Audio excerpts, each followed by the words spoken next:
आधे से ज़्यादा लोग ऐसे हैं जिनको ये भी नहीं मालूम कि हमारे जन्म क्यों हुआ, जन्म का कारण क्या है।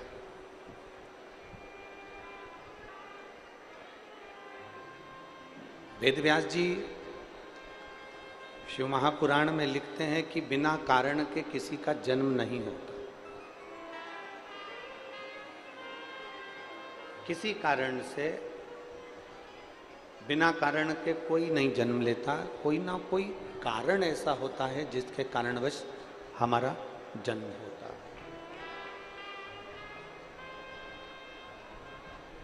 राम जी महाराज का अगर पृथ्वी पर जन्म हुआ है, पृथ्वी पर प्रकट हुए हैं, पृथ्वी पर अवतरण हुआ है, पृथ्वी पर प्रागट्य मेरे राम जी का हुआ है, तो वो इसलिए हुआ कि पृथ्वी का भार उतारना था।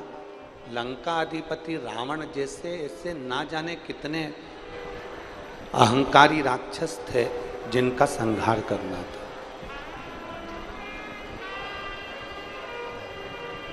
ना जाने कितने, केवल एक रावण जैसा अकेला रावण ही नहीं था, उसके जैसे ना जाने कितने असुर, कितने राक्षस अहंकारी थे जिनका संहार भगवान को करना था।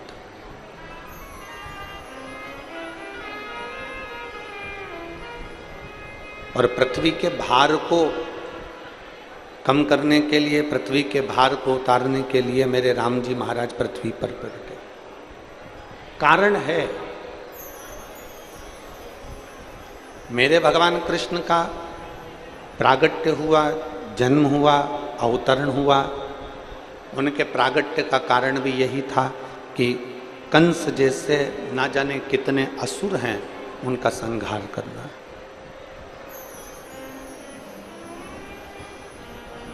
वेदव्यास जी लिखते हैं शिव महापुराण में कि बिना कारण के किसी का जन्म नहीं होता। और मेरी जीजियों, मेरे जीजाओं, मेरी माताओं, मेरी बेटियों, मेरी बहनों, मेरे भाई, इतना स्मरण रखिएगा कि आप भी बिना कारण के पैदा हुए ही नहीं हो। मेरे देवाधिदेव महादेव ने अगर आपको जन्म दिया है पृथ्वी पर, तो कुछ ना कुछ कारण रहा होगा, इसलिए पृथ्वी पर जन्म दिया।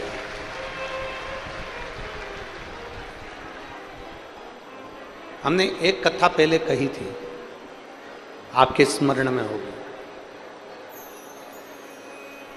एक बार हमने पहले कहा था कि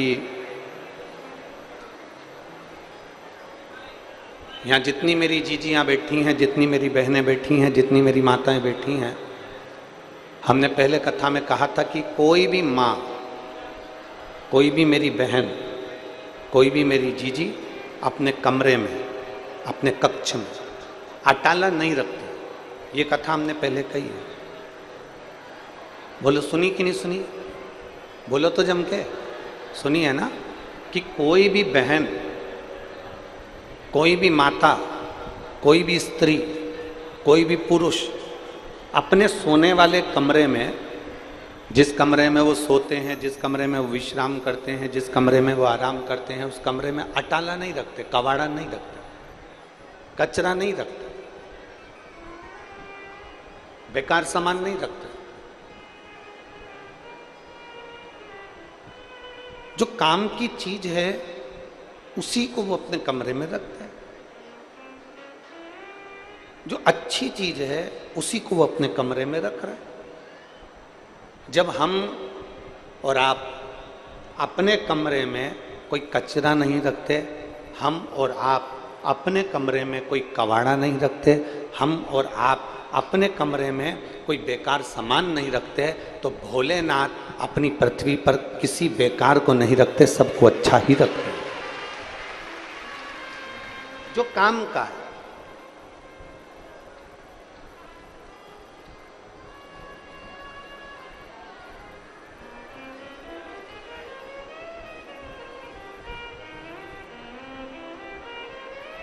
आपके और हमारे जन्म का कारण केवल इतना है कि हम और आप कुछ ना कुछ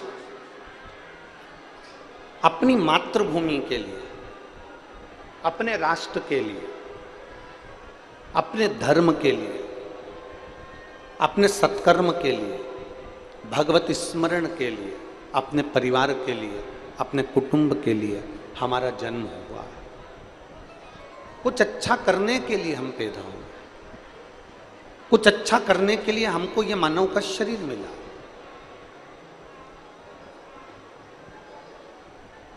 अगर हम अच्छा करने वाले नहीं होते तो मानव का शरीर भी हमको प्राप्त नहीं होता।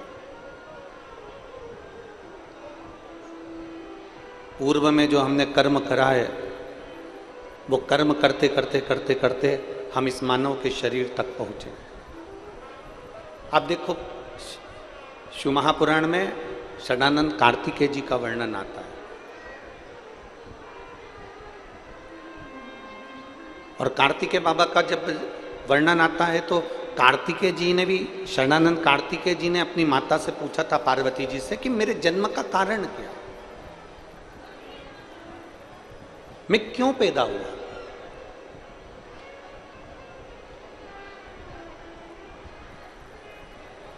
हमारे जन्म का कारण है क्या। और मेरी जितनी माताएं बैठी हैं, जितने मेरे भाई बैठे हैं, अपने भीतर कभी भी इस बात के लिए दुखी मत होना कि मैं किसी काम का नहीं हूँ, मेरा कोई व्यापार नहीं है, मेरी कोई नौकरी नहीं है, मेरी कोई सर्विस नहीं है, मैं बिल्कुल फ्री हूँ, मैं बिल्कुल कोई काम का नहीं हूँ, मेरा जीवन पूरा बेकार है। ये अपनी बुद्धि में ये बात कभी लेकर मत। कभी ये मत सोचो कि मैं किसी काम का नहीं हूँ, कभी ये मत सोचो कि मैं एकदम फ्री हूँ, कभी ये मत सोचो कि मैं कोई काम का ही नहीं हूँ।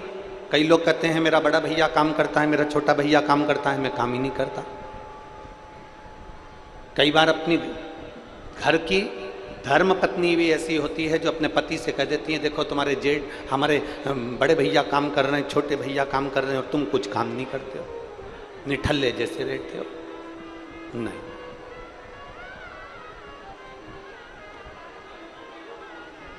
शिव महापुराण की कथा कह रहे हैं, भगवान शंकर का चरित्र कह रहा है, शिव महापुराण की कथा कह रही है, भगवान देवादिदेव महादेव का चरित्र कह रहा है। कभी अपने मन में, अपनी चित्त वृत्ति में, अपने विचारों में, अपने भावों में ये लेकर मत आओ कि मैं किसी काम का नहीं हूं। आप किसी काम के नहीं हो ना, तो एक काम करना चालू करो। वीरान पड़ी हुई भूमि पर, वीरान पड़े हुए जगहों पर एक एक वृक्ष लगाना प्रारंभ कर दो बेलपत्री के, या गौ माता की सेवा करना प्रारंभ कर दो, या किसी शिवालय में जाकर शंकर के मंदिर में सेवा करना प्रारंभ करो।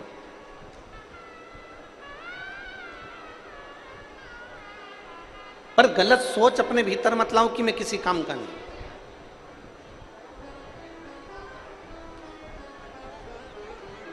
वो कहते हैं ना,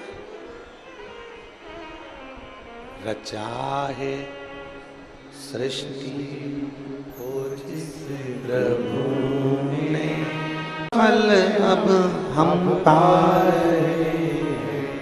रचा है सृष्टि को जिस प्रभु ने, वही ये सृष्टि चला है। रचना उसने करी, बनाने वाला वो है। और जब रचना उसने करी, बनाने वाला वो है, सृष्टि की रचना उसने करी, तो किसी फालतू को वो पैदा नहीं कर सकता, किसी व्यर्थ को वो पैदा नहीं कर सकता, किसी भी व्यर्थ व्यक्ति को वो जन्म नहीं दे सकता। यहाँ पर पृथ्वी पर एक एक बच्चा, पृथ्वी पर जन्म लेने वाला एक एक मनुष्य, पृथ्वी पर जन्म लेने वाला एक एक व्यक्ति, सब काम के हैं। कुछ काम नहीं है तो वृक्ष लगाइए, कोई काम नहीं है तो गौ माता की सेवा करिए, कोई काम नहीं है तो शंकर के मंदिर में जाकर सफाई करिए। एक दिन उसकी नौकरी करते करते वो तुम्हारा हाथ पकड़कर कब कौन सी नौकरी में लगा दे, कोई भरोसा नहीं। सेवा करिए।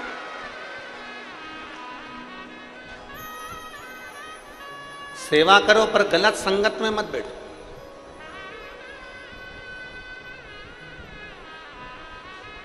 हमने कई छोटे छोटे गांवों में देखा है, बुजुर्ग लोग जब फ्री हो जाते हैं ना, तो पीपल के पेड़ के नीचे कहीं ओटला बना है गांव में, कहीं जगह बनी हुई है गांव में, उस पर बैठ के केवल हाथ से पत्ते घिसते रहते हैं। हमने देखा है उनको। और मेरा निवेदन है गांव के जितने बुजुर्ग हैं उनसे भी, पीपल के पेड़ के नीचे बैठकर पत्ते घिसने से तुम्हारी जिंदगी पूरी नहीं होगी। किसी ओटले पर बैठकर पत्ता घिसने से या चिलम फूकने से तुम्हारी जिंदगी पूरी नहीं होगी। शिव महापुराण की कथा कहती है, भगवान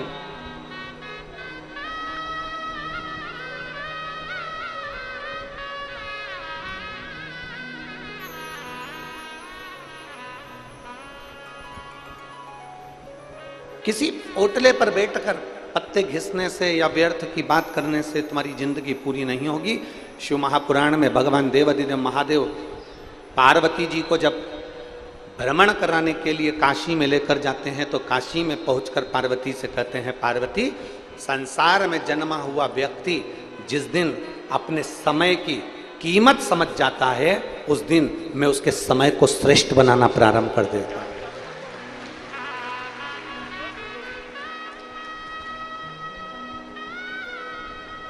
आप समय की कीमत को समझो। जिस दिन आपने समय की कीमत को समझना प्रारंभ कर दिया, उस दिन भगवान ने आपका समय श्रेष्ठ करना प्रारंभ कर दिया।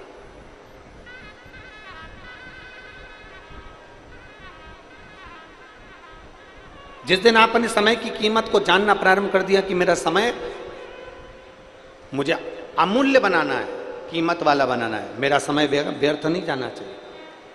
अब यहां पर देखो, अब यहां पर जितने लोग आए हैं ना, 1 बजे से 4 बजे तक कथा है। जो जानते हैं कि कथा की कीमत क्या है, जो जानते हैं कि शिव महापुराण सुनने के बाद मेरा बाबा मुझे खाली नहीं भेजेगा, वो अपनी कथा में चित्त लगाकर, मन लगाकर, मौन होकर आराम से कथा को सुनते हैं, अपना ध्यान पूरा कथा में लगाकर बैठते हैं। और जिनको कथा की कीमत ही नहीं मालूम ना, जिसको इस डायमंड की, इस हीरे की, इस कोहिनूर हीरे की कीमत नहीं मालूम ना, वो व्यर्थ में उसको बटोर कर ले जाना भी नहीं चाहता, वो ध्यान देना भी नहीं चाहता। कीमत जानिए। इस चिलचिलाती हुई गर्मी में 46 डिग्री टेम्परेचर है आज। अब 46 डिग्री टेम्परेचर के अंदर आप सब 2-2, 3-3 घंटे पहले आकर बैठे हो। 1 बजे से 4 बजे तक कथा तुम्हें सुनना है, तो तुम्हारा ध्यान, तुम्हारा केंद्र, तुम्हारी बुद्धि, तुम्हारा चित्त, तुम्हारा हृदय शंकर के चरणों में होना चाहिए।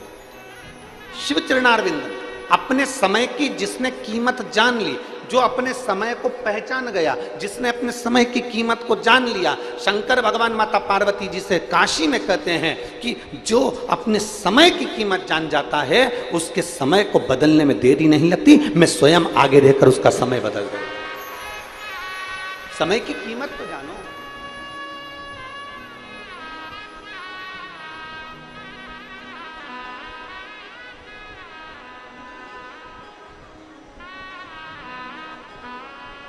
कलयुग में ये कलिकाल चल रहा है।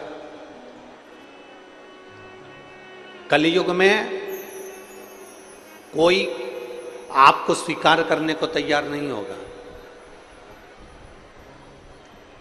पत्नी ने जो वचन किए, पत्नी ने जो बात करी, पति हो सकता है उसको स्वीकार करे ना करे। पति ने कुछ कहा, पत्नी स्वीकार करे कि नहीं करे मालूम नहीं। भाई ने कुछ कहा, भाई स्वीकार करे कि नहीं मालूम नहीं। बहन स्वीकार करे कि नहीं मालूम नहीं। माता पिता स्वीकार करे मालूम नहीं। अड़ोसी पड़ोसी तुम्हारी बात को स्वीकार करे कि नहीं करे पता नहीं।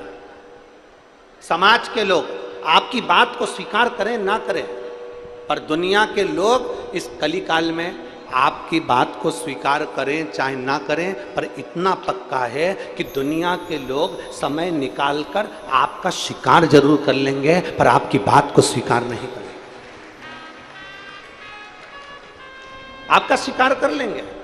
दुनिया के लोग लगे रहेंगे कि मौका मिलना चाहिए कहने के लिए। जैसे ही कोई मौका मिला ना, और आप किसी पड़ोसन के दरवाजे पर रोने के लिए गए, आप किसी पड़ोसन के दरवाजे पर अपनी बात कहने के लिए गए कि मैं तो बहुत दुखी चल रही हूँ, मुझे बहुत तकलीफ है, मुझे बहुत कष्ट है, आप अपने पड़ोसी के यहाँ कहने के लिए गए, वो पड़ोसन तुम्हारा शिकार करना चाहती है, वो पड़ोसन एक ना एक जगह जाकर जरूर कहेगी कि पहले तो सेठानी बनकर घूमती थी, अब जगत में रोती फिर रही है।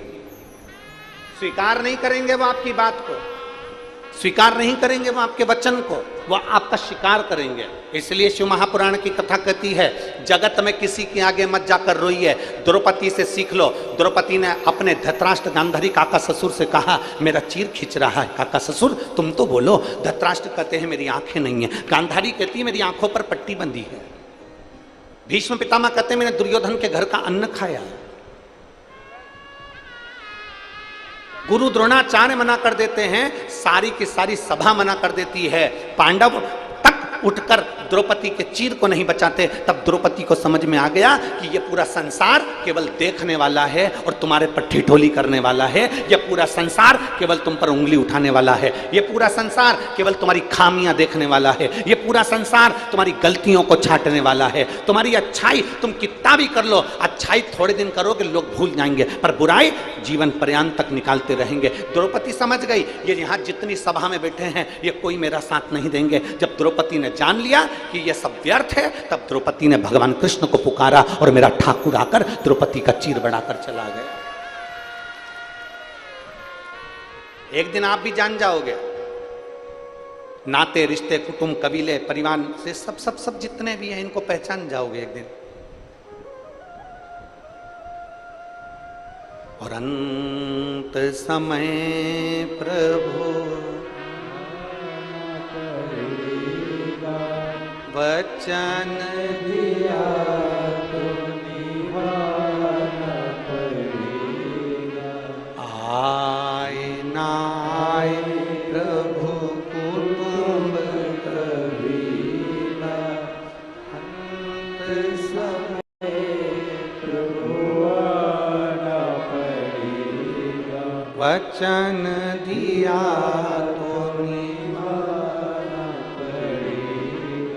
शिव ने जन्म दिया, शिव तक की यात्रा।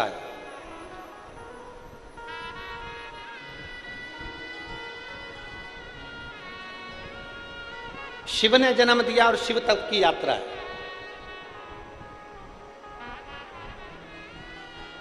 मरने के बाद आखिरी में अभी कहीं पर भी घूम लो फिर लो, पर मरने के बाद आखिरी में तो मेरे शंकर के करीब ही जाना।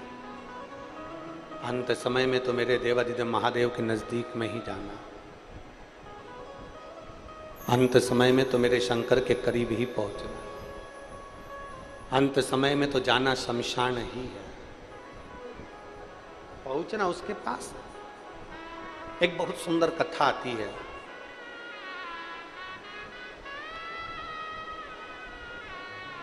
भक्तमाल में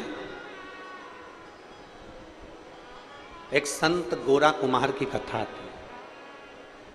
गोरा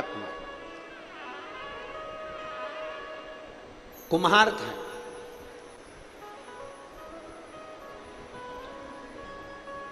मिट्टी के बर्तन बनाते थे और मिट्टी के बर्तन बनाकर उसको बेचकर अपना यापन किया करते थे।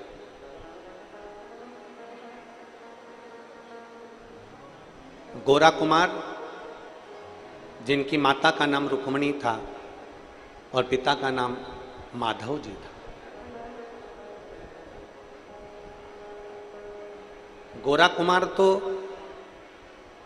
पंडरीनाथ, हरिविठ्ठल, भगवान विष्णु के भक्त थे, पर इनके जो माता पिता थे रुक्मणी और माधव। गोरा कुमार के जो माता पिता हैं श्री रुक्मणी जी और माधव जी, ये दोनों भगवान शंकर कालेश्वर महादेव का पूजन करते थे। हमने पहले भी कथा में कहा, आज फिर कहते हैं, एक आराधना दिल से आप अगर प्रार्थना कर रहे हो, दिल से आप अगर देवादिदेव महादेव को जल चढ़ा रहे हो, दिल से आप भगवान शंकर को रिझा रहे हो तो ये मानकर चलना कि तुम्हारी वो प्रार्थना कभी निष्फल नहीं होगी और तुम्हारा चढ़ाया गया जल कभी खाली नहीं जाएगा, उसका फल मिलेगा। बोल बम का नारा है, सारी समस्या का हल, वो निष्फल नहीं जाता, वो फलित होता है।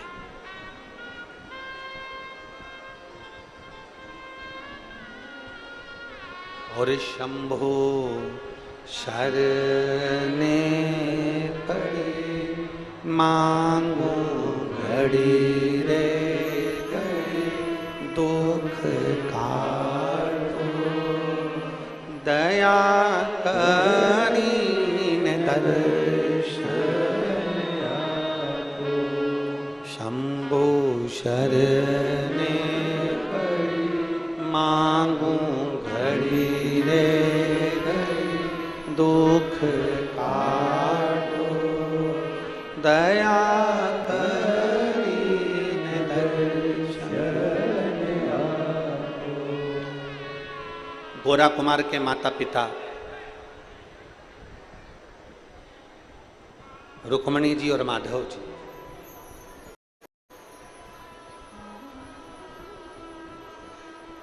कालेश्वर महादेव का पूजन करते हैं।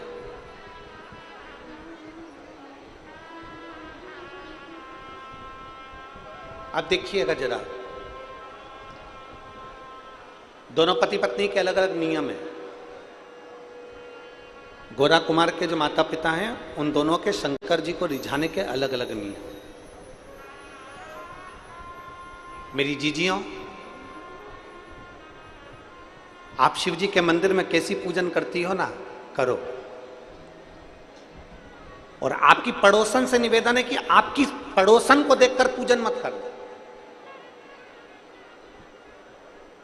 आपकी पड़ोसन को देखकर पूजन मत करो कि उसने कंकु चढ़ाया है तो मैं भी चढ़ाऊंगी, उसने चंदन चढ़ाया है तो मैं भी चढ़ाऊंगी, उसने चावल चढ़ाया है तो मैं भी चढ़ाऊंगी, उसने कमलगट्टे चढ़ाए हैं तो मैं भी चढ़ाऊंगी। अब तुम्हारे पास में अगर वो चीज नहीं है तो तुम जाकर अपने पति से कहोगी, पति चिड़चिड़ाएगा, मैं कहाँ से लाके दूं बाजार में, मैं नहीं जा रहा, धूप पड़ रही है, गर्मी पड़ रही, मेरे को नहीं लाना। और वो चिड़चिड़ करेगा। और मान लो चिड़चिड़ कर कर अगर वो कमलगट्टा ले भी आया, चिड़चिड़ करके वो काली मिर्च ले भी आया, चिड़चिड़ करके गुस्सा कर कर अगर उसने थोड़ा वो सामान तुम्हें लाकर भी दे दिया और वो सामान तुम शंकर जी को चढ़ाओगी तो भगवान शंकर स्वीकार करेंगे क्या? जम के बोलो जरा, नहीं करेंगे। प्रेम से लेकर आता ना तो भगवान स्वीकार कर ले, स्नेह बस लाता ना तो भगवान स्वीकार कर ले, पर प्रेम से लाया ही नहीं ना। अब यहां माताएं बैठी हैं,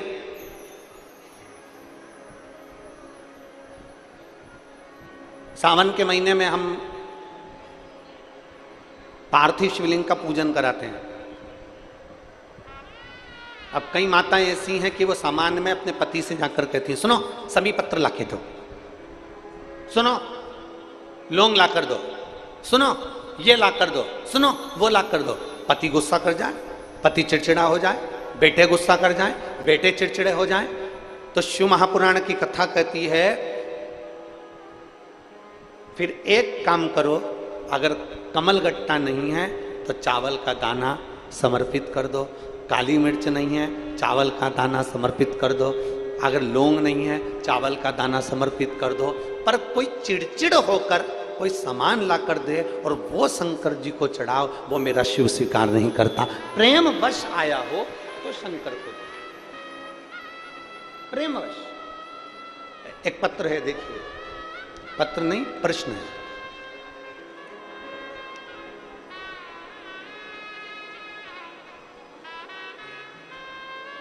गुरुजी, क्या घर के मंदिर में शिवलिंग और शिव परिवार दोनों एक साथ रख सकते हैं?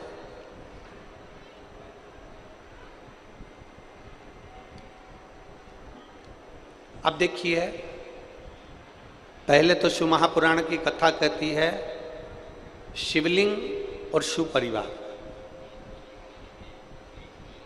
प्रयास ये रहता है कि घर के अंदर शंकर भगवान की मूर्ति नहीं, शंकर भगवान का शिवलिंग होना चाहिए। क्या होना चाहिए? शिवलिंग। और शिवलिंग है, और कई लोग कहते हैं गुरुजी अब हमारे पास में शिवलिंग है तो क्या नंदी भी रखना जरूरी है? तो शिव महापुराण की कथा कहती है घर के अंदर शिवलिंग अगर रखा हुआ है, घर के अंदर शिवलिंग अगर रखा हुआ है तो नंदी हो तो ठीक, नहीं हो तो आप और हम जब बाबा को रोज प्रणाम करते हैं तो हम भी नंदी से कम नहीं होते हैं। हम भी नंदी से, आप और हम बाबा को प्रणाम कर रहे हैं तो आप भी और हम भी शिव के उपासक हैं। अब कहा शिवलिंग रखें तो क्या साथ में पार्वती जी रखना जरूरी है, कार्तिकेय रखना जरूरी है, कि गणेश जी रखना जरूरी है? तो गणेश जी तो सबके घर में पहले से रहते हैं। बोलो सही है कि गलत है? जम के बोलो जरा। अब पार्वती जी की बात आई तो सब जितने भी बैठे हो ना, सबके घर में कुल देवी तो होती ही है। माता जी का फोटो होगा, माता जी का चित्र होगा, कुछ ना कुछ माता का स्मरण होगा। और नहीं होगा तो जो शिवलिंग होता है, आपको पहले भी वर्णन किया, जैसे ये जलाधारी, ये शिवलिंग, ये पानी बह रहा है, यहाँ गणेश जी, कार्तिकेय, अशोक सुंदरी, पार्वती जी, शंकर जी, मतलब पूरा की पूरा परिवार देवादिदेव महादेव का शिवलिंग के रूप में विराजमान। अब अगला प्रश्न आता है, क्या घर के मंदिर में पीतल का शिवलिंग रखना उचित है कि नहीं है? किसी धातु का शिवलिंग या किसी पदार्थ का शिवलिंग रखना उचित है कि नहीं है? देवादिदेव महादेव की पवित्र कथा कहती है, यदि आप अपने जीवन में एक बार लिंग शिव महापुराण अगर सुनेंगे या लिंग पुराण को आप पढ़ेंगे, बाजार में से लाकर गीता प्रेस की लिंग पुराण का अगर वर्णन करेंगे तो उसके अंदर या शिव महापुराण के अंदर वर्णन किया गया, भगवान विष्णु, लक्ष्मी जी, इंद्रदेव, वरुण देव, गरुण देव, 33 कोटि देवी देवताओं ने सबने अपने अपने अनुकूल शिवलिंग का निर्माण किया। किसी ने पीतल का, किसी ने लकड़ी का, किसी ने पार्थिव का, किसी ने मोती का, किसी ने चांदी का, किसी ने तांबे का, किसी ने लोहे का, किसी ने माखन का, किसी ने दही का, किसी ने अन्य अन्य तरह के शिवलिंगों का निर्माण किया है। तो शिव पुराण कहती है तुम्हारे घर में अगर पीतल का शिवलिंग है तो भी रख सकते हो, धातु का शिवलिंग है तो भी रख सकते हो, मट्टी का शिवलिंग है तो भी रख सकते हो, चीनी का शिवलिंग है तो भी रख सकते हो, लकड़ी का शिवलिंग है तो भी रख सकते हो, पत्थर का शिवलिंग है तो भी रख सकते हो, पारद का शिवलिंग है तो भी रख सकते हो, स्फाटिक का शिवलिंग है तो भी रख सकते हो। तुम्हारे पास में जैसा शिवलिंग है वैसे तुम पूजन करो, मेरा महादेव उसमें भी प्रकट होकर भाव से स्वीकार करो।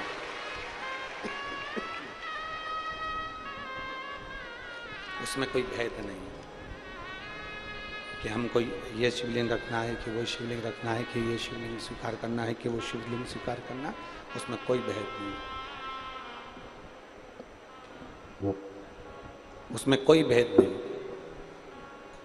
जो शिवलिंग आपके पास में आप उसका पूजन करें, जो शिवलिंग आपके करीब में आप उसकी आराधना करें,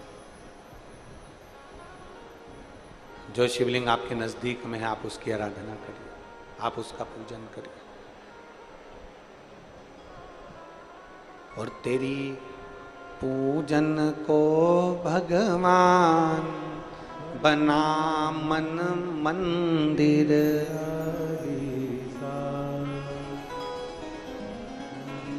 मकान बनाने के लिए प्लाट की जरूरत पड़ती है। रिटर्न नहीं आ रहा है। मकान बनाने के लिए, जम के बोलो जरा, प्लाट की जरूरत पड़ती है।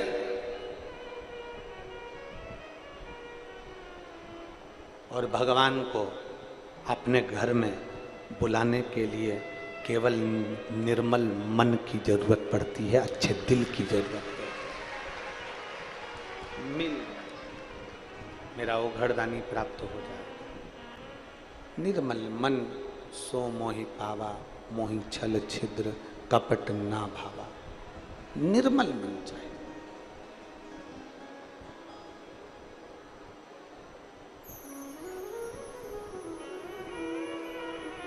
वो कहते ना, कैसे आएंगे प्रभु, कैसे आएंगे प्रभु, अब तक गंदा पड़ा है द्वारा, कैसे आए, मन का मेल नहीं है धोया, कैसे आएंगे भगवान, कैसे मिले। ए मेरी जीजियों, घर की तो झाड़ू लगा रही हो, दरवाजा भी साफ कर रही हो, घर की झाड़ू भी लगा रही हो, घर की झाड़ू भी लगा रही हो, दरवाजा भी साफ कर रही हो, सब कुछ कर रही हो, घर में पोछा भी लगा रही हो, झाड़ू भी लगा रही हो, पोछा भी लगा रही हो, घर भी साफ कर रही हो, पर ईमानदारी से बोलना, मन के अंदर किसी के प्रति बैर भाव रख रही हो, मेरी जेठानी ने ये कर दिया, देवरानी ने ये कर दिया, देवर ने ऐसा कर दिया, सास ने वैसा कर दिया, रिश्तेदारों ने ऐसा कर दिया, अब तुमने झाड़ू तो खूब लगाई, पोछा भी लगाया, तुमने सफाई भी बहुत करी और मन साफ ही नहीं कर पाई, तो ईमानदारी से बोलो भोलेनाथ जी आएंगे? अरे बोलो तो जम के नहीं आए। हृदय तो साफ करो, मन तो साफ करो।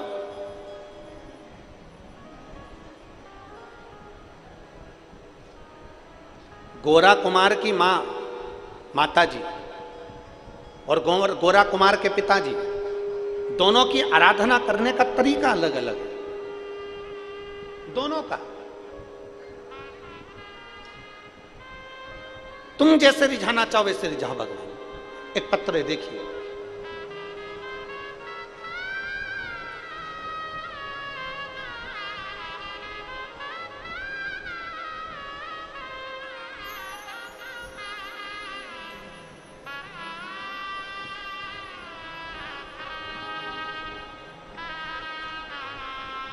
मेरा नाम उमा पवन जी खंडेलवाल है। अच्छा, जजमान परिवार का ही पत्र, हाथ हिला दो एक बार ऐसे। मेरा नाम उमा पवन जी खंडेलवाल है। हम शिव महापुराण के बाबा की कृपा से जजमान भी बने हैं। 5 सालों से मेरी जीभ पर एक छाला था, जिसकी वजह से मुझे भोजन करने में तकलीफ होती थी। छाले को 5 साल हो गए थे। मैंने ये बात अपने घर के किसी भी व्यक्ति को नहीं बताई। पिछले 6 महीने से यह तकलीफ और ज़्यादा आसानी हो गई, भोजन करने में दिक्कत आने लगी। तब मैंने अपनी छोटी बेटी से कहा, तो उसने कहा कि हॉस्पिटल में जांच कराते हैं, और हॉस्पिटल में जांच कराने का बोला। तब हमने हॉस्पिटल में जांच कराने के लिए रायपुर गए, और वहाँ डॉक्टर साहब ने कहा कि अगर छाला 15 दिन से ज़्यादा हो जाता है तो उसमें कहीं ना कहीं कैंसर के लक्षण आ जाते हैं। ये सुनकर हमारे आंख में आंसू आ गए। परिवारजनों का परामर्श हुआ। फिर हम लोग मुंबई निकल गए, और मुंबई के डॉक्टरों से जांच कराई, और जांच कराने के बाद डॉक्टरों ने कहा कि छाला निकालना पड़ेगा, तब मालूम पड़ेगा कि क्या दशा है। उसी बीच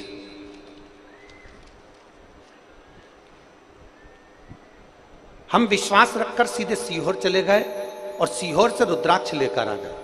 उस रुद्राक्ष का पानी में गलाते उसका पानी हम पीना चालू कर दिया, और बाबा से बोल दिया, बाबा कोई ऐसी बीमारी मत आजन देना जिससे हमारे जीवन को परेशानी हो।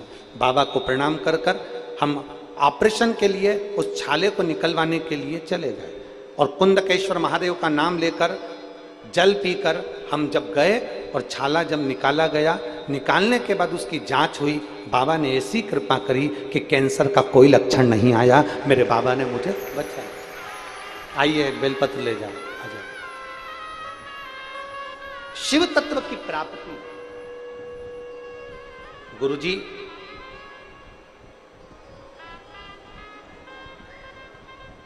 आप कहते हो कि बाबा 3 महीने में पूरी करते हैं।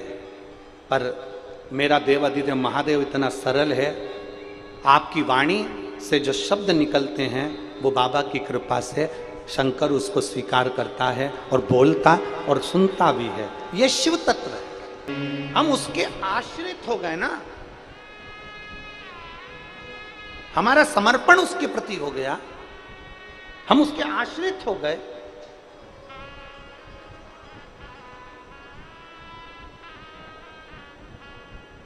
और जब हम मेरे देवाधिदेव महादेव के आश्रित हो जाते हैं, उसके समर्पित हो जाते हैं,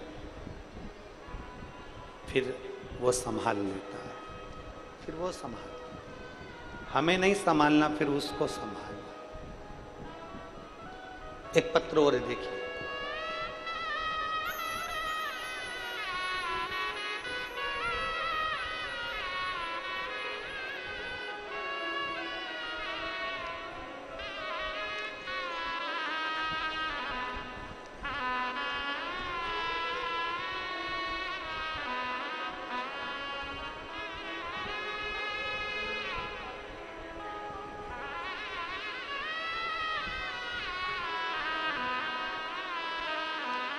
श्रीमती सरला ठाकुर, पलारी, बालोदा बाजार, रायपुर, छत्तीसगढ़। बलोदा बाजार, रायपुर, छत्तीसगढ़। कहीं बैठी हो तो हाथ हिला सकती हैं। श्रीमती सरला ठाकुर, पलारी, बलोदा बाजार, रायपुर, छत्तीसगढ़। मेरे बाबा का मैं क्या गुणगान करूं। पत्र को आप लोग एलईडी पर या आस्था चैनल पर भी साथ में पढ़ सकते हैं। मेरे बाबा का मैं क्या बखान करूं। सन 2019 में मुझे स्लीप एपनिया का रोग हो गया था। मेरा ऑक्सीजन का स्तर अचानक गिरकर 40 और 50 पर आ जाता था। सांस लेने में दिक्कत होती थी। मैं लगभग 15 दिनों के लिए आईसीयू में पड़ी रहती थी, एडमिट होना पड़ता था। डॉक्टरों ने बाईपेप मशीन लेने को बोल दिया। इसे घर पर ही हम 24 घंटे ऑक्सीजन की मशीन को 24 घंटे लगाकर रखते। जब 24 घंटे मशीन को लगाकर रखते तो अंदर से चिड़ी भी उत्पन्न होती कि बताओ ये मशीन पे जिंदगी चल रही और ऑक्सीजन 24 घंटे लगा रहता। 3 महीने तक हमने मशीन को लगाकर रखा। डॉक्टर बोले कि इस मशीन को तुम्हें जीवन भर लगाना पड़ेगा और जिंदगी भर इस मशीन के बिना काम नहीं चलेगा। हम उस मशीन को लगाकर रहने लगे। तब एक बार आस्था चैनल पर टीवी के सामने बैठे कथा सुन रहे थे। चैनल बदलते बदलते आपकी कथा आने लगी और शिव महापुराण की कथा सुनी। कथा सुनकर शिव जी पर बेलपत्र और शंकर जी पे चढ़े हुए जल का महत्व आपने बताया और हमने अपने परिवार वालों से कहकर बेलपत्र और जल मंगाकर बेलपत्र खाना और पानी पीना कुंदकेश्वर महादेव के नाम से चालू करा। आज बाबा की कृपा से मेरा ऑक्सीजन लेवल बढ़ गया और मेरी मशीन निकले हुए समय हो गया। अब मैं मशीन नहीं लगाती, अमलेश्वर की कथा में बैठी हूं। आई हैं, हाथ हिलाओ, कहां बैठी हैं? दिख गई। आ जाओ, एक बेलपत्र ले जाना। आ जाओ माँ, एक बेलपत्र ले जाना। आ जाओ। अब मैं बिना मशीन के कथा भी सुन रही हूं और बिना मशीन के अपने घर पर रह रही हूं। ये शिव तत्व।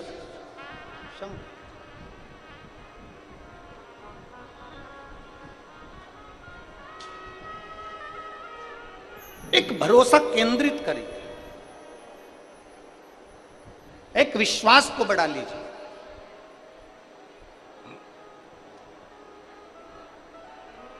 संत गोरा कुमार जी की मां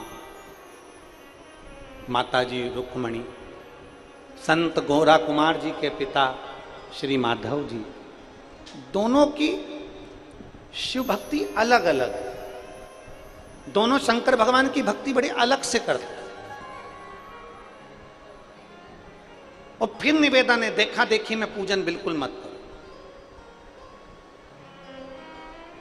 देखा देखी में आराधना मत करो।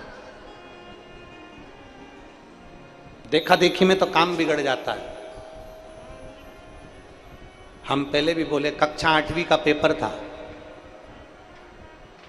एक के पीछे एक बच्चे बैठे थे और लिखने को आ गया एग्जाम में, परीक्षा में, दिल्ली की सबसे बड़ी मीनार का नाम लिखो।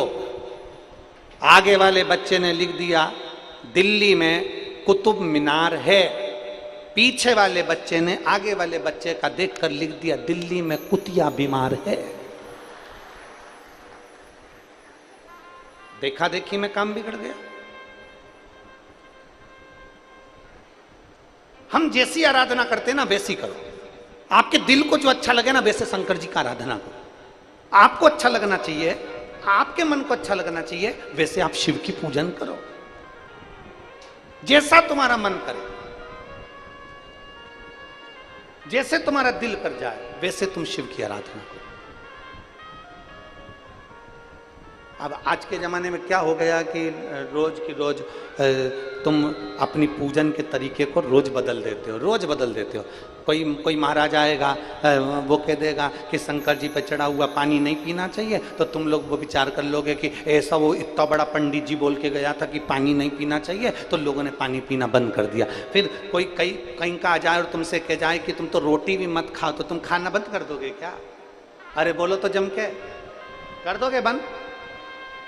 जो तुमको अकल देने आए कि शंकर पर चढ़ा हुआ जल मत पियो, शंकर पर चढ़ी हुई बेलपत्र मत खाओ, शंकर के मंदिर मत जाओ, शिवालय में मत जाओ, झाड़ू मत लगाओ, पोछा मत लगाओ, नहीं। शिव महापुराण की कथा कहती है, एक बार गीता प्रेस गोरखपुर की शिव महापुराण को अपने घर में लाओ और पढ़ो, और फिर देखो कि सियोर वाला महाराज झूठ तो नहीं बोलता। एक बार उसका स्मरण करो, उसको पढ़ो, उसको पढ़ने का प्रयास करो। सत्य को दुनिया के लोग दबाना चाहते हैं, बहुत दबाने का प्रयास करेंगे, अपशब्द कहेंगे, गालियां देंगे, आड़ा टेढ़ा कहेंगे, जो उनसे बन सकता है वो करेंगे सारे, और सत्य को दबाने का प्रयास करेंगे। और सत्य सत्य रहता है, वो मरते दम तक भी सत्य की सत्य ही रहता है, उसको कोई नकार नहीं सकता। सत्य को कोई नकार नहीं सकता, सत्य सत्य ही रहेगा।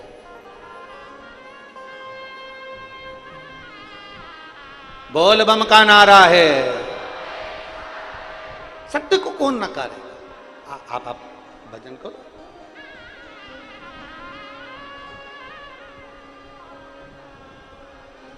गोरा कुमार जी की माता रुक्मणी जी का पूजन करने का तरीका अलग है, अलग। और कहां से लाऊं गंगा, कहां से लाऊं यमुना,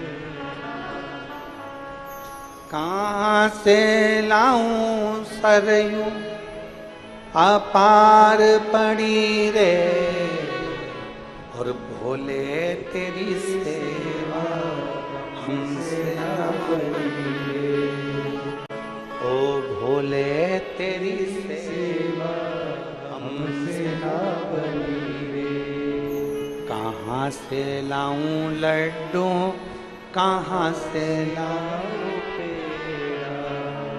कहां से लाऊं बर्फी, वो शक्कर चढ़ी रे, ओ भोले तेरी सेवा हमसे ना बनी।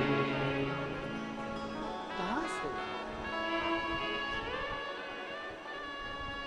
कहां से लाऊं चंदा, कहां से लाऊं सूरज, कहां से लाऊं तारे आकाश जड़े रे, ओ भोले तेरी सेवा हमसे ना बनी। देखो, सांसारिक भाषा में और परमात्मा के भजन में यही अंतर है। हाँ, अपन भजन में कह रहे हैं कि कहां से लाऊं सूरज, कहां से लाऊं तारे, कहां से लाऊं चंदा। और एक लड़का लड़की के सामने जब बैठता है ना, दोनों की जब आपस में बात होती है, तो वो कह देता तेरे लिए चांद तोड़ के लिया।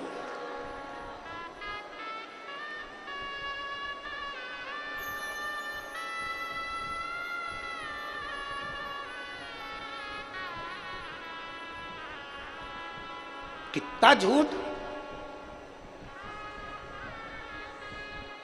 एक लड़का लड़की से कह देता तू बोल, अब भी के भी तेरे लिए तारे तोड़ के ला दूं, तारे।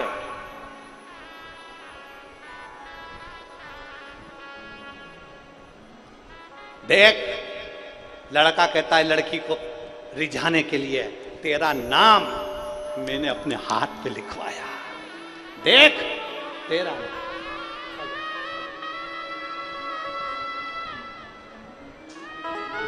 रिझाने वाली बात है।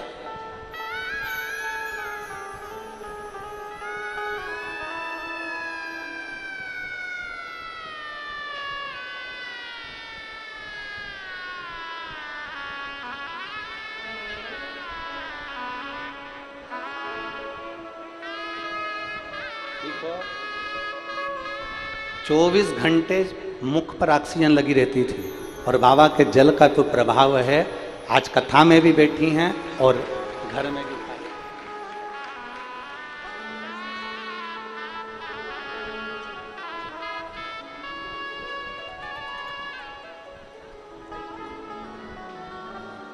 एक विचार करिए,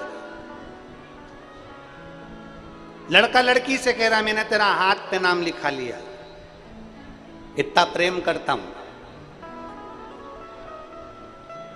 लड़की भी मूर्ख है जो हाथ पे नाम लिखाया और राजी हो गई। लड़की को कहना था पहले प्रॉपर्टी पे नाम लिखा के बता, एक बंगला, एक गाड़ी, 1 एकड़ जमीन, 1 बीघा जमीन, फिर मानू कि तुम उससे प्रेम करता। भटकता फिरेगा, मोटरसाइकिल में डलवाने के लिए 100 रुपए भी नहीं है, प्रॉपर्टी का खाक लिखेगा। विचार करिए जरा। एक शिव का भक्त कह रहा है कहां से लाऊं चंदा, बोलो बोलो, कहां से लाऊं सूरज, कहां से लाऊं तारे, आकाश जड़े रे, और भोले तेरी सेवा हमसे ना बनी रे, ओ भोले तेरी सेवा हमसे ना बनी रे। ना हम चांद ला सकते हैं, ना हम सूरज ला सकते हैं, ना हम तारे ला सकते हैं, हमारे पास कुछ भी नहीं है भोलेनाथ। ना मेरे पास में गाड़ी है, ना बंगला, ना जमीन, ना जायदाद।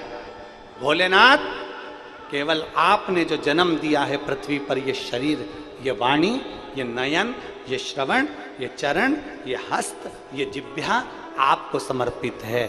और बाबा, मेरे पास देने के लिए कुछ भी नहीं है, पर इतना विश्वास जरूर है कि मेरा बाबा मेरे दिल में रहता है, तो ये दिल हल्का पुल्का नहीं, करोड़ों की प्रॉपर्टी है, करोड़ों की। तेरी याद से शुरू होती है मेरी सुबह, तेरी याद से शुरू होती है मेरी सुबह, तो कैसे कह दूं कि दिन खराब है, जब सर पर तेरा हाथ है, तो कैसे कह दूं कि मेरी किस्मत खराब है, कैसे कहूं। भगवान शिव की कथा कह रही है, देवाधिदेव महादेव का चरित्र कह रहा है, भगवान देवाधिदेव महादेव का संवाद कर रहा है। संत गोरा कुमार जी की माँ और पिता दोनों का पूजन करने का तरीका अलग है, भगवान को रिझाने का तरीका अलग है, दोनों का। गोरा कुमार की, संत श्री गोरा कुमार जी की माता जी रुक्मणी जी शंकर जी के मंदिर में केवल दीप सेवा करती थी, केवल दीप।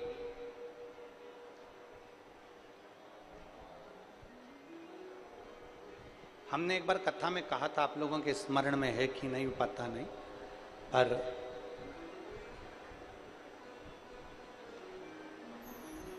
यदि आपने सुना होगा तो आपको याद आएगा कि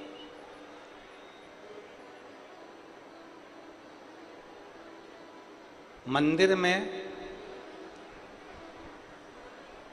शिवालय में कहीं कहीं पर लोग दिया जलाकर चले जाते हैं।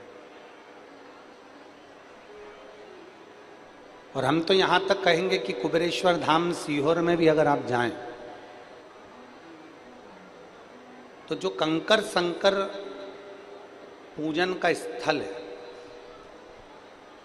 जहां पर बैठकर आपको पूजन करना चाहिए कंकर शंकर की, उस जगह पर भी अगर आप लोग पूजन करने जाते हो या कुबेरेश्वर धाम जाते हो या शिवालय में जाते हो, देवालय में जाते हो, तो एक प्रयास करो।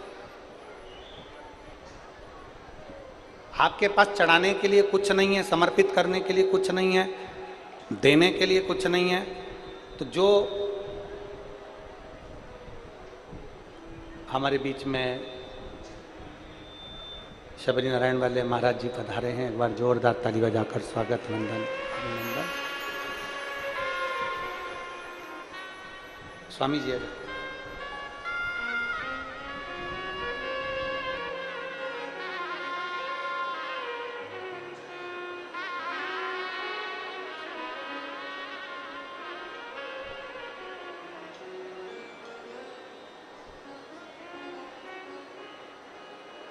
यदि हमारे पास शंकर जी भगवान के मंदिर में, शिवालय में, देवालय में देने के लिए जल भी नहीं है, बहुत सरल भाषा में समझिएगा इस बात को, बहुत सहज, आपके पास जल भी नहीं है समर्पित करने के लिए,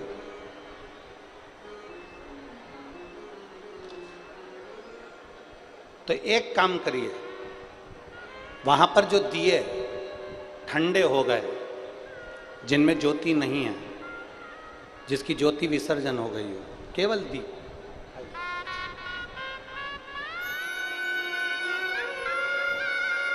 शबरी नारायण वाले महाराज जी आए, एक बार जोरदार ताली बजाकर स्वागत, वंदन। आपका आत्मीय प्रेम व्यासपीठ पर हमेशा बना रहता है।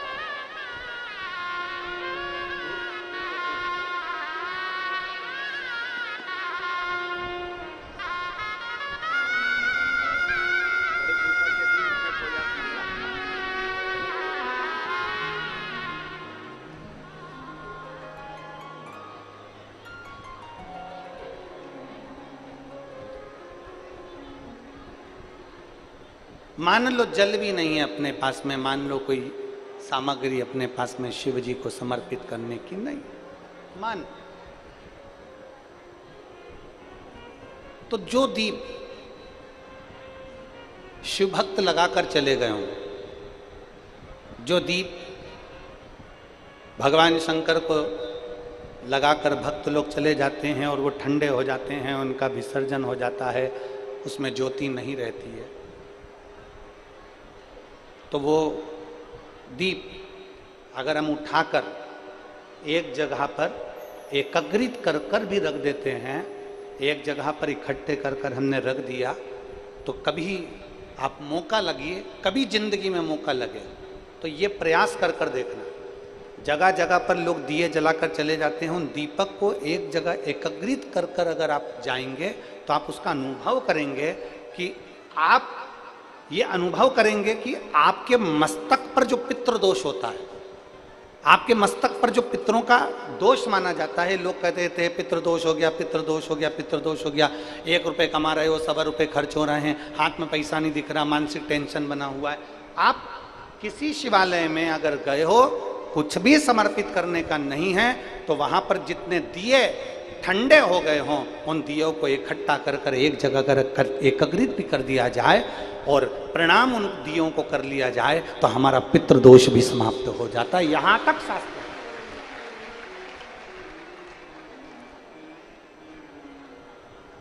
कहां से लाऊं गंगा, कहां से लाऊं जमुना, नहीं है हमारे पास कुछ भी। संत श्री गोरा कुमार जी की मां रुक्मणी जी का एक नियम था, मंदिर में दीपदान करना और जो विसर्जित दीप हैं उनको उठाकर एकत्रित करना। अब जरा समझिएगा कि उन विसर्जित दियों को, दीपक को एक जगह इकट्ठा करने का फल क्या होता है? जरा यहां कथा में ध्यान लगाकर सुनना कि शंकर के मंदिर के, शंकर के द्वारे के, भगवान के शिवालय के कहीं दीप बहुत सारी जगह, वहां लगा दिया, वहां लगा दिया, वहां लगा दिया, वहां लगा दिया, लोगों ने दिया दिया दिया, सब दूर छोड़ दिया, उसको इकट्ठा कर कर एक जगह पर एकत्रित कर देना, उसका फल क्या होता है ये समझिए। अब रुक्मणी जी का नियम, संत श्री गौरा कुमार जी की माता जी का नियम, वो दीप इकट्ठी कर दे। और संत श्री गौरा कुमार जी के पिताजी का नियम था मंदिर में सफाई करना, शिव जी का अभिषेक पूजन करना, और शंकर जी के ऊपर जो जलाधारी लगती है, जलाधारी किस किसने देखी है? हाथ उठाओ जरा, देखिए। जैसे ये शिवलिंग है, शिवलिंग के ऊपर एक जलाधारी लगी होती है जिसमें से बूंद बूंद पानी नीचे गिरता है, उसमें से जल नीचे गिरता रहता है। अब कई लोग मंदिर की सफाई करते हैं, झाड़ू लगाते हैं, पोछा लगाते हैं, शिवलिंग को धो देते हैं, जलाधारी को धो देते हैं, पर जो ऊपर जो जलाधारी लगी रहती है, जया, विषहरा, शामली बारी, दौतली, देव, ये जो जलाधारी ऊपर जो लगी हुई है, जिसमें से एक एक बूंद पानी नीचे गिर रहा है, कभी अगर मौका मिल जाए, कभी मौका मिल जाए और एकांत में कहीं का शिवलिंग मिल जाए और तुम्हें अगर मौका मिल जाए तो एक बार अपने घर से जल उतनी मात्रा में लेके जाओ जितना उस जलाधारी में पूरा भरा जाए, और जलाधारी का पानी ऊपर से भी झलके और नीचे से भी निकल जाए। कभी अगर मौका लग जाए तुम्हारे जीवन में और कहीं तुम्हारे घर के पास में कोई शिवलिंग हो, तुम्हारे घर के पास में कोई शिवालय हो, मंदिर की साफ सफाई आपने कर दी, झाड़ू बुआरी कर दी, उसके बाद में मंदिर में शिवलिंग को आपने अच्छा साफ कर कर स्नान पूजन करा दिया, उसके बाद जलाधारी में जब जल भरो तो उसको साफ कर कर जब उसको भरा जाता है, उसके भरने का फल क्या होता है, ये शिव महापुराण की कथा। जलाधार, अब यहाँ शास्त्र कर रहा है, शिव महापुराण वर्णन कर रहे हैं। संत गोरा कुमार जी के पिताजी, संत गोरा कुमार जी के पिताजी जलाधारी की सेवा में रहते हैं। जलाधारी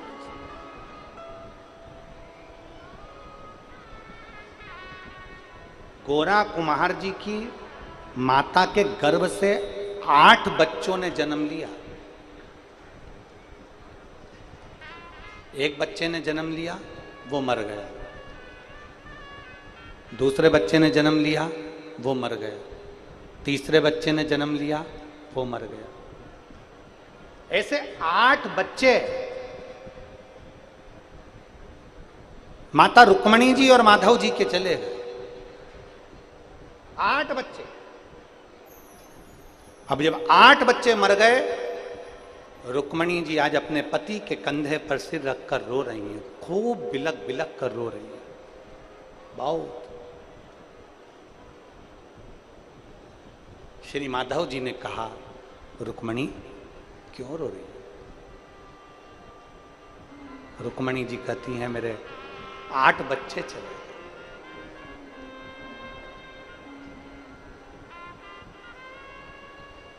गोरा कुमार जी की माता रुक्मणी जी कह रही हैं, मेरे 8 बच्चे चले।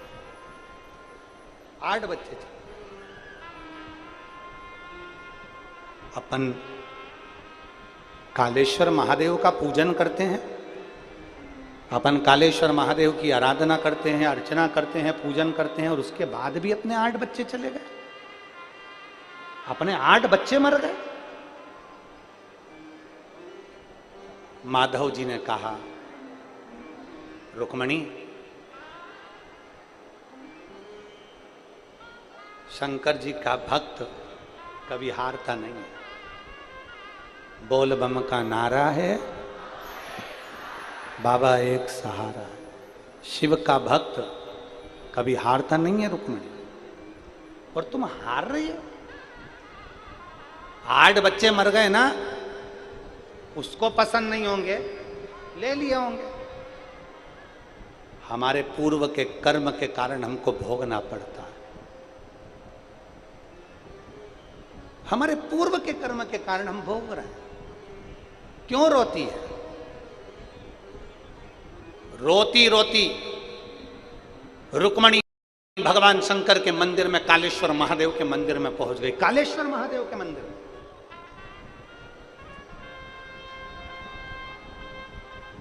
महाराष्ट्र में आज भी पंढरपुर से 30 कोस की दूरी पर गोरा कुमार जी का गांव है, जिसको पहले शिव गांव कहते थे, शिवा गांव। अब उसका नाम बदल गया। वहां पर कालेश्वर महादेव का आज भी मंदिर है। संत गोरा कुमार जी की मां रुक्मणी जी 8 बच्चे मरने के बाद रोती रोती आंख में आंसू भरकर कालेश्वर महादेव के पास पहुंच गई और कालेश्वर महादेव को, शिवलिंग को अपने गले से लगाकर रो रही है। आंख से आंसू बह रहे, बिलख रही, रो रही।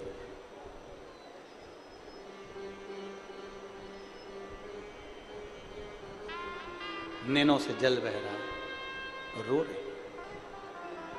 और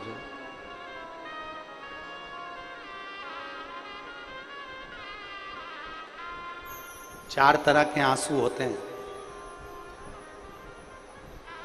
कितनी तरह के? जम के बोलो जरा, जम के। 4 तरह के आंसू होते हैं। पहले नंबर पर विडंबना का आंसू। विडंबना का आंसू कैसा होता है? 4 लड़के गंगा जी नहाने गए, खूब मस्ती में नहाए, लौट के आए। अब उन्होंने विचार करा जरा गिनती लगा लो, 4 ही आ गए कि नहीं आए। गिनती लगाई, 1 2 3। रोने लगा, अरे एक तो रहेगी गंगा में। दूसरे ने पूछा क्या हुआ? गिनती में 3 ही आ रहा है। उसने कहा मैं गिनता हूं, 1 2 3। वो भी रोने लगा, अरे बेचारा एक तो गंगा जी में रह गया। इसको विडंबना का आंसू कहते हैं कि जो अपने आप को नहीं गिन पा रहा, जो अपने आप को पहचान नहीं पा रहा, इसको विडंबना का आंसू कहते हैं। एक आंसू होता है विडंबना का, दूसरा आंसू होता है वेदना का। वेदना का आंसू किसको कहते हैं? हमने किसी से बहुत आस लगाई, बहुत आस लगा कर बैठे थे और उसी ने धोखा दे दिया, इसको वेदना का आंसू कहते हैं। पहले नंबर का विडंबना का आंसू, दूसरे नंबर पर वेदना का आंसू, तीसरे नंबर पर होता है विरह का आंसू। किसी की याद में रोते रहे, आंखों से नीर बहता रहा, इसको विरह का आंसू कहते हैं। और चौथे नंबर पर आता है वंदना का आंसू। वंदना का आंसू मतलब परमात्मा के लिए उसको याद कर कर रोए, उसे वंदना का आंसू कहते हैं।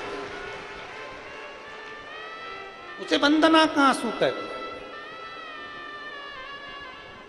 4 तरह के आंसू होते हैं। आप भी हमारे साथ बोलेंगे। पहले नंबर पर विडंबना का आंसू। कौन सा? विडंबना का आंसू। दूसरे नंबर पर होता है वेदना का आंसू। कौन सा? वेदना का आंसू। तीसरे नंबर पर आता है विरह का आंसू। बोलिए कौन सा? विरह का आंसू। और चौथे नंबर पर आता है वंदना का आंसू, जो परमात्मा की याद में, गुरु की याद में, भगवान की याद में, उससे विनय करते समय, उससे कहते समय, उसको पुकारते समय, उसको नमन करते समय, उसको अपने दिल की बात सुनाते समय जब आपकी आंख में से आंसू निकल जाए, समझ लेना आज वंदना के आंसू निकले हैं और वो आंसू परमात्मा को प्रिय है। वो वंदना के आंसू मेरे भोलेनाथ को प्रिय है। वंदना, वंदना तो साधारण से आंसू नहीं है, वंदना के आंसू हैं भगवान के।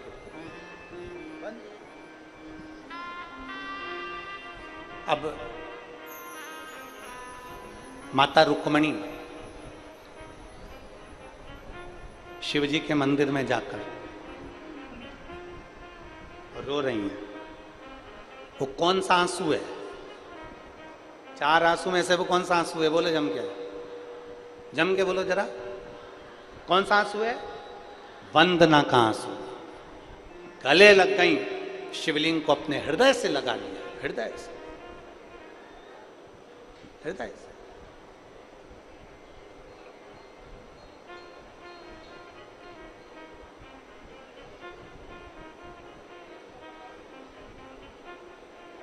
और ये जो आंसू है ना, ये परमात्मा से मिलन का केंद्र है। ये जो आंसू है, ये परमात्मा से मिलन का बिंदु है। ये वंदना का आंसू, वंदना रो रहे।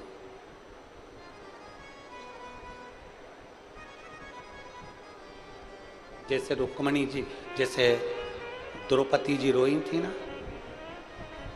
ओ मेरी सुमन भींगे साड़ी, आ जाओ कृष्ण मुरारी, मेरी सुमन भींगे साड़ी, आ जाओ कृष्ण मुरारी,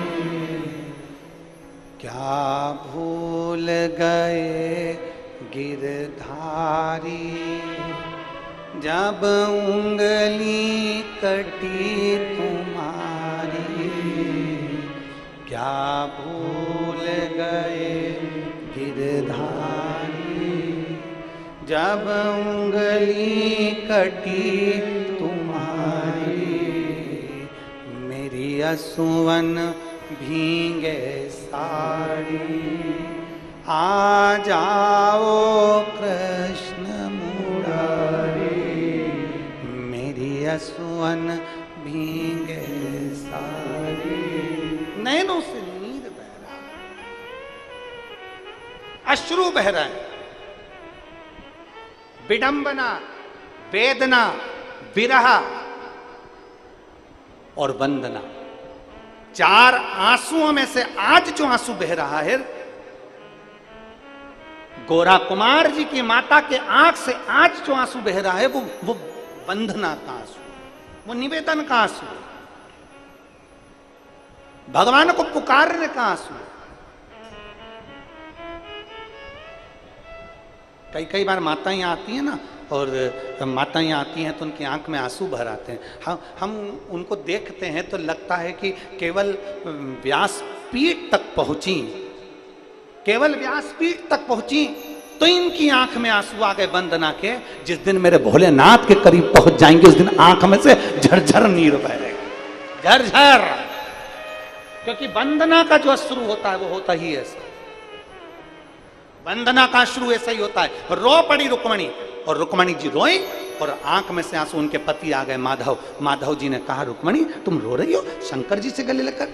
तुम्हें क्या कालेश्वर पर भरोसा नहीं है? तुम्हें महाकालेश्वर पर भरोसा नहीं है? क्या कालेश्वर महादेव पर भरोसा नहीं है? रुक्मणी जी ने कहा, संत श्री गोरा कुमार की माता जी कहती हैं, मेरे 8 बच्चे मर गए, अब मैं कब तक धीर बांधूं? इतनी देर में तो तुरंत उस शिवलिंग में से मेरा देव अधिदेव महादेव प्रकट हो गया। उस शिवलिंग में से मेरा महादेव प्रकट हो गया।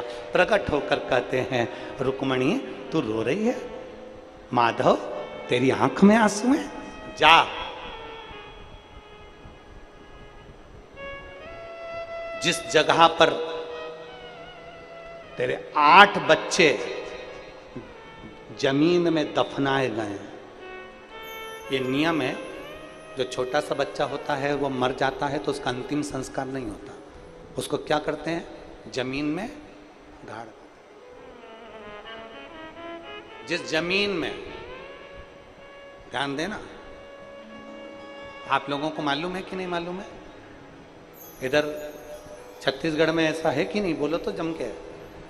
बड़ा व्यक्ति हो तो उसको आग लगाकर उसको अंतिम संस्कार किया जाए, छोटा सा बच्चा अगर मर जाए तो उसको जमीन में गाड़ा जाता है। अब हम आप लोगों से पूछेंगे एक प्रश्न, उसका उत्तर दीजिए। मुर्दे को जहां ले जाकर आग लगाई जाती है, चिता में लेटाकर जलाया जाता है, उस स्थान को क्या कहते हैं? जम के बोलो। शमशान। उसको क्या कहते हैं? शमशान। किसका स्थान है वो? भगवान शंकर का।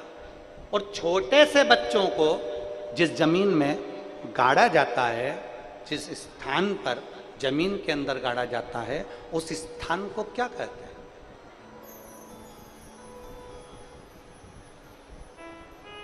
अरे बोलो ना जल्दी से,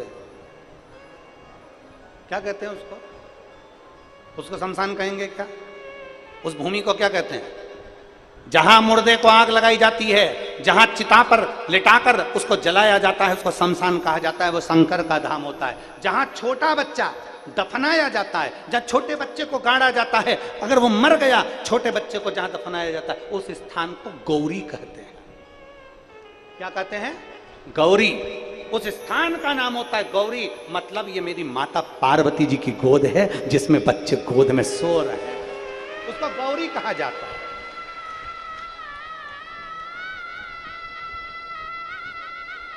मेरा काल अधिपति प्रकट हुआ, शिवलिंग में से आवाज आने लगी और मेरे महादेव ने कहा, जाओ माधव, अपनी धर्म पत्नी रुक्मणी को ले जा और गौरी की भूमि पर जाकर जिस जगह से तू खोदेगा, जिस जगह पर तूने तेरे 8वें नंबर के बेटे को गाड़ा है, उस जगह को खोदना, उसमें से बच्चे को निकालना। बच्चा तो मर गया, मरे हुए 4 महीना हो गया, कैसे जीवित हो सकता है? माधव की आंख में आंसू, भोलेनाथ वो तो मर चुका है। शंकर भगवान कहते हैं, तू उस बच्चे को निकाल तो जाकर। 4 महीने पहला मरा हुआ बच्चा जब जमीन में से खोदा गया, मिट्टी को हटाया गया, मिट्टी को हटाकर बच्चे को जब निकाला गया, निकालते से ही शंकर पार्वती जी सम्मुख में आए और पार्वती ने कहा, ये मेरी गोद है, इसलिए इसको गौरी कहा जाता है, मैंने इस बालक को प्राण दे दिए हैं।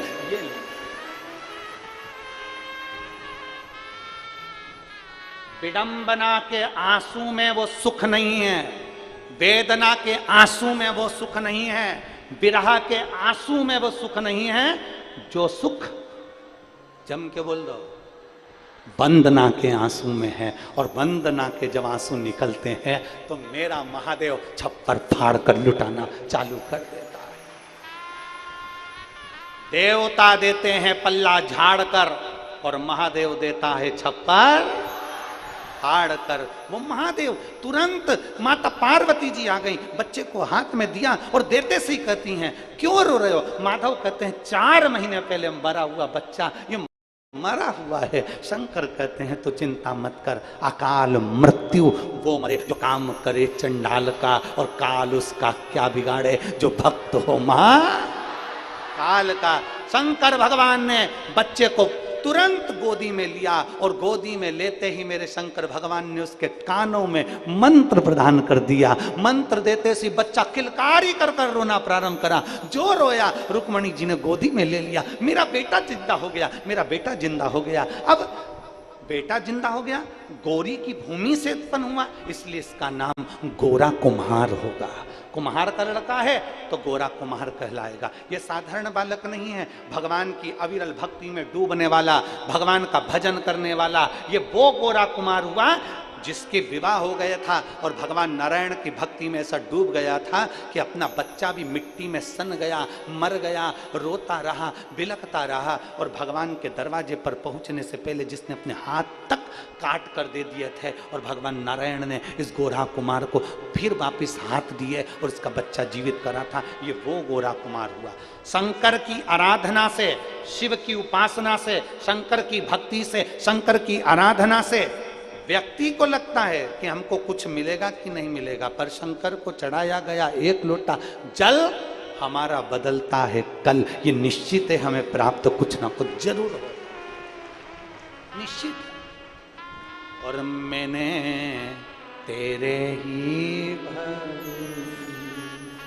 बाबा, तेरे ही भरोसे हवा बिच उड़ती जावागी, बाबा डोर हर तो छड़ना कटी जावागी। भोले मैं तेरी भक्त, शंभो मैं तेरी हवा विच उड़ती जावागी बाबा डोर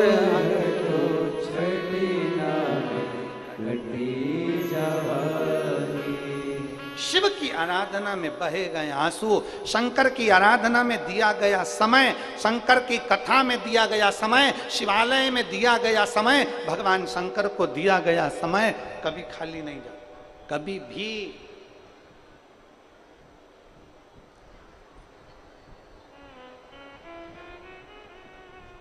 आप अच्छा करते रहो, दुनिया के लोग अपशब्द कहते रहेंगे।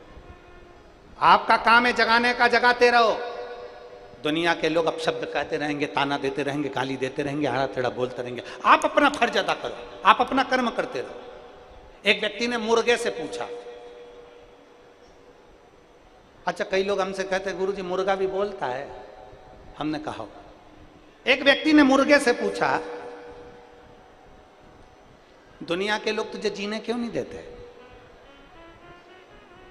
व्यक्ति मुर्गे से कह रहा है, दुनिया के लोग तुझे जीने क्यों नहीं देते? बड़ा हुआ और काट देते हैं। दुनिया के लोग तुझे जीने क्यों नहीं देते? तुझे काट देते हैं।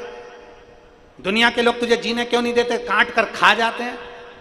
व्यक्ति ने मुर्गे से पूछा तो मुर्गे ने जवाब दिया, भैया केवल एक कारण है, लोग मुझे इसलिए काट देते हैं क्योंकि मैं सुबह से लोगों को जगाने का काम करता हूं, और दुनिया में जो जगाने का काम करेगा दुनिया उसको काटने का काम करेगा। मुर्गा कहता है कि मेरा एक काम है जगाने का, मैं सुबह से लोगों को जगाने का काम करता हूं, इसलिए लोग मुझे काट देते हैं। और ये दुनिया के लोग है ही ऐसे, जो सत्य बोलेगा, आगे बढ़ेगा, जो तुम्हें जगाने का काम करेगा, जो तुम्हें जनमानस में कुछ परमात्मा की भक्ति प्रदान करने का कार्य करेगा, जो जनमानस में तुम्हें जगाने का काम करेगा, दुनिया के लोग उसको काटने का काम करते हैं। कैसे भी इसको नीचे गिराओ, कैसे भी इसको टूल करो, कैसे भी इसका पांव पकड़ के गिराओ, कैसे भी इसको नीचे लाना। गाली देंगे, अपशब्द कहेंगे, ताने देंगे, आड़ा टेढ़ा बोलेंगे। जितनी उनकी कैपेसिटी होगी, जितना उनके अंदर मल भरा होगा, जितनी उनके अंदर गंदगी भरी होगी, वो सारा निकाल देंगे। भले वो कुछ भी करें पर वो अपने भीतर की सारी गंदगी निकाल देंगे। शिव महापुराण की कथा कहती है, पर मुर्गे का काम है जगाना, भले मर गया पर जगाना बंद नहीं करा। उसी तरह आपका काम है आगे बढ़ना और जनमानस को जगाना, पीछे मत हटना, अग्रण्य चलना है। क्या किसको रोइए, चादर तान के सोइए, आग लगे बस्ती में अपन रो मस्ती, बोल बम का नारा है सारी समस्या का हल। कोई जल्दी बनता है, कोई लेट बनता है, शिव को जल चढ़ाने वाला एक दिन सेठ जरूर बनता निश्चित। एक विश्वास जागृत, एक पत्र है देखिए,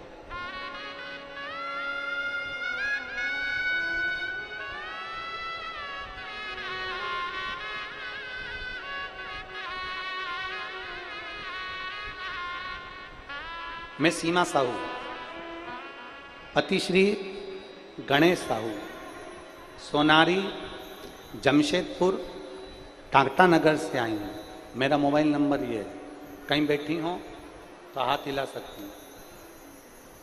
अगर कहीं बैठी हो, सीमा साहू, पति श्री गणेश साहू, सोनारी जमशेदपुर टाटा नगर से।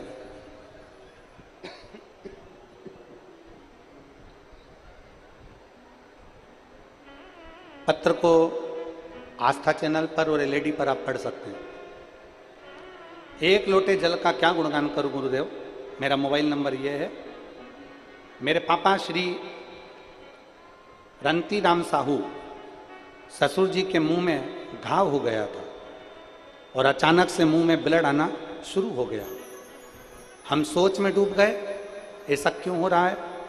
जब हमने डॉक्टर को दिखाया तो डॉक्टर ने उनको कैंसर बता दिया। हम डर गए, ऐसा कैसा हो गया, रोने लग गए। इतनी बड़ी बीमारी हमारे पिताजी को हो गई। मेरे अपने पिताजी नहीं थे, सास ससुर को ही माता पिता मानती हूं और पिताजी के शरीर में इतना बड़ा रोग हो गया देखकर, अब कहीं ससुर का साया भी मेरे सिर से ना उठ जाए, बड़ा दुख हुआ गुरुदेव। बहुत रोही। डॉक्टर से हमको जाकर विनती करी कि इनको जल्दी ठीक कैसे हो सकता है, तो डॉक्टर ने कहा इनका ऑपरेशन करना पड़ेगा। कैंसर पूरे मुंह के अंदर हो गया है, उसको ऑपरेशन की जरूरत है। हमने डॉक्टर साहब से ऑपरेशन का थोड़ा सा समय मांगा और मेरी माँ और भाभी ने कहा तुम चिंता मत करो, बाबा के ऊपर भरोसा करो, शिवलिंग पर 1 लोटा जल चढ़ाना चालू करो, बाबा सब अच्छा करेंगे। मैं अपने घर के पास वाले शिवालय में जल चढ़ाने के लिए बाबा को विनती करके थोड़ा पानी घर ले आती, पापा को थोड़ा थोड़ा कुंदकेश्वर महादेव का नाम लेकर 10 दिन तक पानी देती रही और बाबा देवाधिदेव महादेव पर जल चढ़ाती रही। मैंने बाबा की ऐसी कृपा, हम दूसरी बार जब डॉक्टर को जांच कराने के लिए गए तो डॉक्टर ने कहा घाव सही हो गया है और कैंसर की रिपोर्ट भी नॉर्मल आई है, उसमें कैंसर नहीं है। मैं बाबा को प्रणाम करने के लिए आई। कहीं बैठी हैं? कहीं बैठी हो तो हाथ हिला सकती हैं। मैं सीमा साहू, पति श्री गणेश साहू, सोनारी जमशेदपुर, टाटा नगर से आई हूं। मेरा मोबाइल नंबर ये है। कहीं बैठी हो तो हाथ हिला सकती। शिव तत्व की प्राप्ति,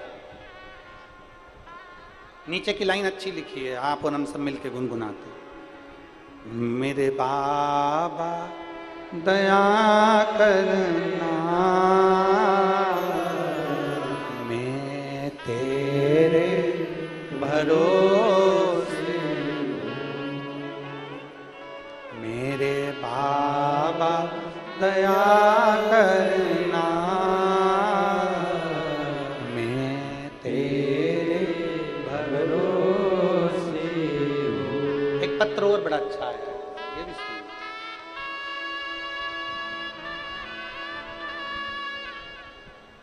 मैं ममता निषाद, पति देवेंद्र कुमार निषाद, ग्राम बोरतरा, जिला बेमेत्रा से हूँ। कहीं बैठी हो तो हाथ हिला सकती है। अगर कहीं बैठी हो तो हाथ हिला सकती हैं। मैं ममता निषाद, पति शैलेंद्र कुमार निषाद, ग्राम बोरतरा, जिला बेमेत्रा से हूँ। शिव महिमा का मैं क्या बखान करूं गुरुदेव। बाबा ने तो मेरी किस्मत ही बदल दी। 2019 से सरकारी नौकरी के लिए प्रयास कर रही थी। कई जगह मैंने पंडितों को हाथ भी दिखाया तो उन्होंने कहा तुम्हारे भाग्य में सरकारी नौकरी नहीं है। मैं हार मान गई और गुरुदेव तभी मेरी माँ ने कहा कि तू पशुपतिनाथ का व्रत कर देख। हम गुरु जी की कथा सुनते हैं, वो बोलते हैं शंकर भाग्य पलट देता है, तू भगवान शिव की आराधना कर। हमने पशुपतिनाथ व्रत करना प्रारंभ किया। अक्टूबर 2023 में आपकी कथा कोड़िया में हुई। मैं पहली बार कथा सुनने आई और परीक्षा भी दी मैंने, और बाबा की ऐसी कृपा हुई गुरुदेव।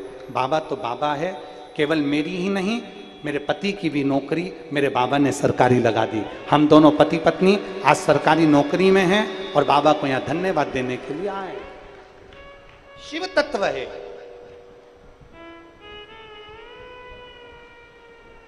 ममता निषाद, पति शैलेंद्र कुमार निषाद, ग्राम बोरतरा, जिला बेमेत्रा से हूं। ये ओघड़ी है।